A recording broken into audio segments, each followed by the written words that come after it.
Bonjour à toutes et à tous, je vous souhaite un très joyeux Noël. J'espère que vous avez passé un très bon réveillon, que vous allez passer un très beau jour de Noël qui rime avec partage.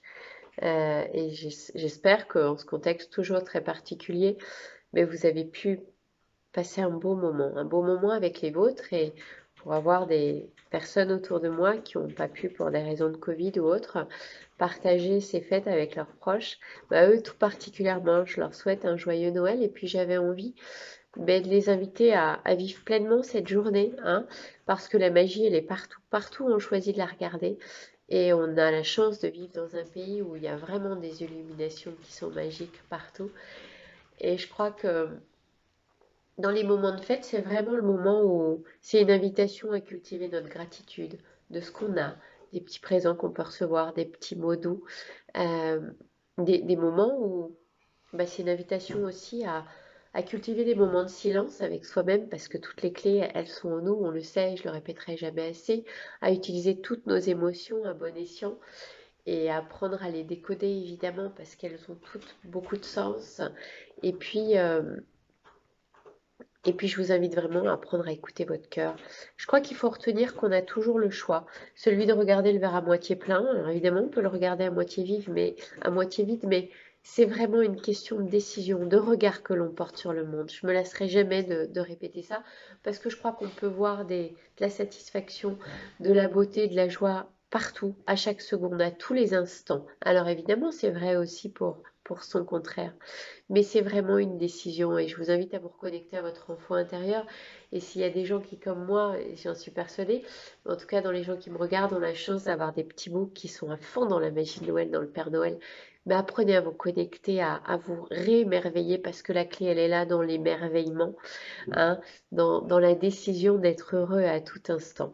Alors c'est assez drôle parce que je viens juste de terminer un livre qui s'appelle L'alchimiste raconte. C'est un livre qui est assez ancien qu'on m'a prêté et ça a été un tas de synchronicité. La veille, on m'avait parlé de l'auteur. Quelques jours avant, on m'avait parlé de bah, la langue des oiseaux que je connaissais évidemment, mais alors lui, cet homme, Patrick Burensteinas, je ne sais pas si je prononce bien son nom, il a vraiment l'art de la langue des oiseaux, cet alchimiste. Et d'ailleurs, j'ai adoré sa définition toute finale de dire, ben, l'alchimiste, si je devais le résumer, c'est vraiment l'art d'être heureux.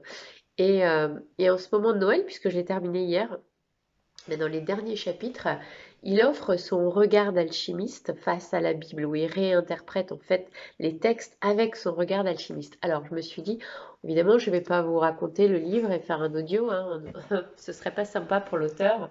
Au contraire, j'espère que ça vous donnera envie de le lire et de l'acheter, son livre. Euh, mais j'avais envie de vous partager son regard à lui d'alchimiste autour de la Bible, qu'on soit croyant ou pas, il y a aucun problème, c'est justement intéressant de voir un autre prisme. Alors voilà, je vais vous partager quelques mots.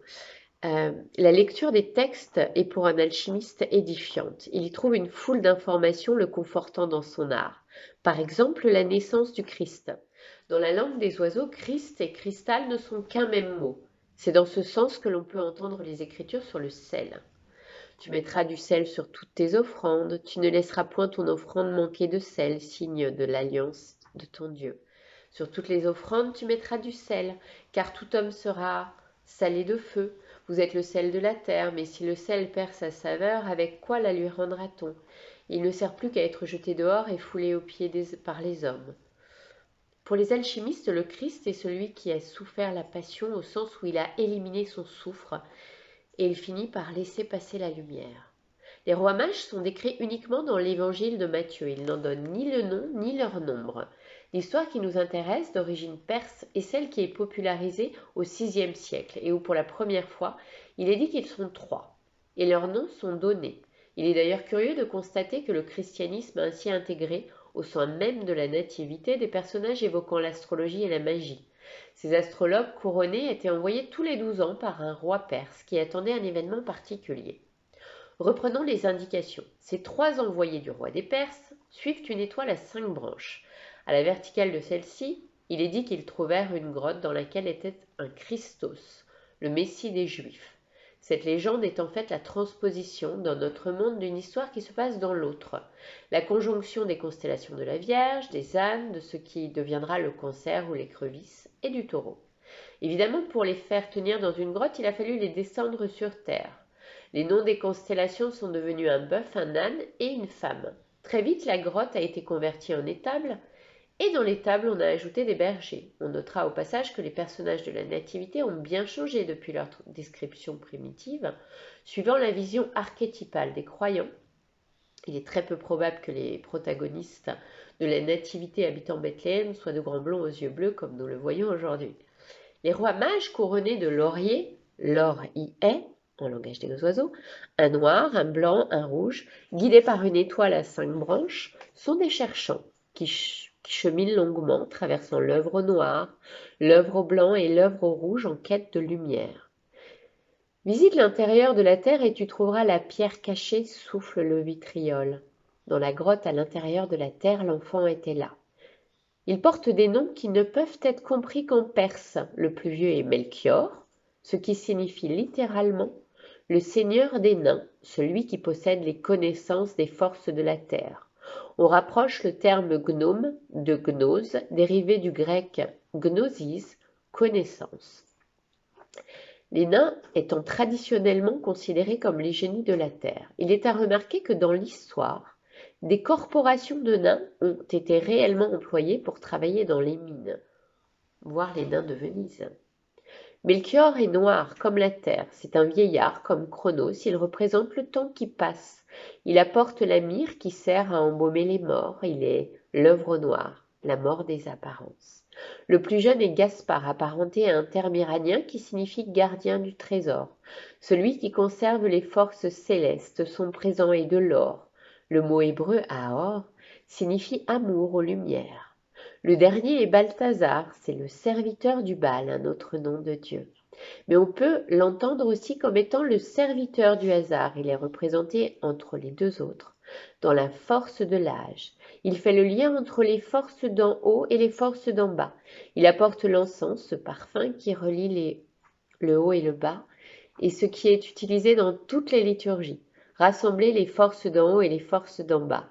Le trio des rois mages est une allégorie du grand art.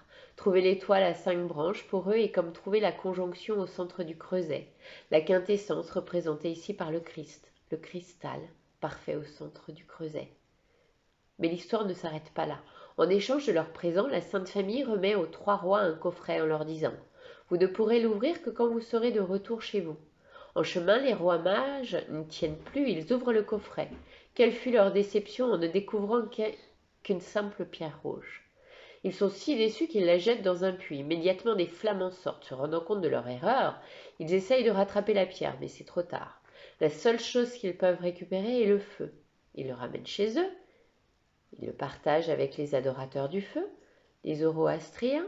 On peut voir ce feu secret comme la transmission d'une même lumière faisant le pont entre la religion chrétienne et le zoroastrisme. Mais cette pierre est bien antérieure à la Nativité. Dans l'Ancien Testament, c'est celle qui permet à Salomon de bâtir son temple. Avec les tables de la loi et la mystérieuse manne, elle est aussi dans l'arche d'alliance sur le bâton de Aaron, qui permit à Moïse d'ouvrir la mer Rouge.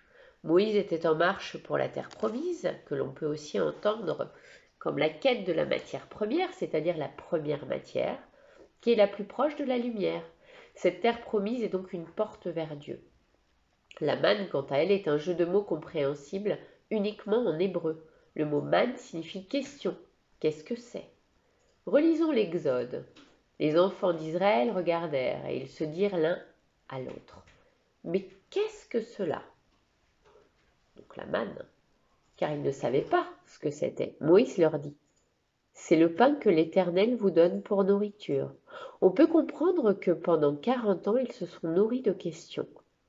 Ce ne fut que quand ils n'eurent plus de questions qu'ils trouvèrent la terre promise. Relire la Bible à la lumière de l'alchimie, c'est lire l'histoire de l'homme en quête de lumière. Voilà, bon, je ne vais pas vous lire tout le livre, mais j'ai trouvé que ça tombait à point nommé pour Noël. Et moi, j'ai trouvé ce livre absolument fabuleux.